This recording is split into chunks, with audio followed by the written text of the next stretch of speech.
Thank you. I'm Arlen Wessling. I'm the director of Paz de Cristo Community Center in Mesa, and I'm here to ask for $20,000 to help support our shower program. Paz was started by St. Timothy's Catholic Church about 29 years ago, and when we first started, we'd have 10 to 20 people show up to get some food. Today, we average 7,000 visits every month from those living in poverty, and every visit has a story. Most of the stories start with defeat and despair. We hear things like, "I've tried everywhere else," or "I'm at the end of my rope." Michael is one of those stories, and he's representative of many of those who come to Paz.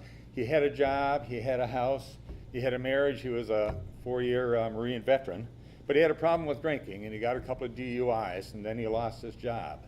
And then he lost his house, and then he lost his marriage. So depressed, he wandered the streets for about 2 years before he came to Paz de Cristo, saying he wanted to get back to work and he wanted to get his life back together. And at that time, we didn't have a jobs program, so I gave him a brochure for a company that was hiring warehouse workers. And we got him some clothes and some shoes, and he walked to the interview, and he was hired on the spot. And he worked a warehouse job at $16 an hour, and he'd come to dinner every night and say how great life was for him and how things were improving. And then about into 3 weeks, he came, and I could see he was depressed and he was down. And he said he got fired today because it had rained the night before, and his clothes were wet, and he came to work disheveled. And they loved to have him there, but they wouldn't let him come back to work until he had a place to live, so he could come to work looking better. And we decided he had tried so hard that we were going to make a success story out of him. So we found a local apartment that were willing to take a chance on him.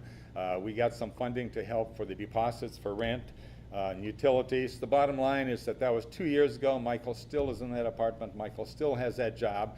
And while we helped Michael really helped us, because we knew there were a lot of other Michaels out there, so we started the jobs program. And that was 2 years ago. Now we've had over 1,000 people through that jobs program. We started the shower program, and we're now averaging about 80 to 90 homeless people each week that come to get showers. So our request again is, while a shower seems basic for most of us, for the Michaels trying to get a job, it is a big deal. For the mom with 2 kids that are living in her car that comes every Wednesday to get a shower, it is a big deal. And for the homeless people that come and take the showers in a water hose, it's a big deal. Thank you very much.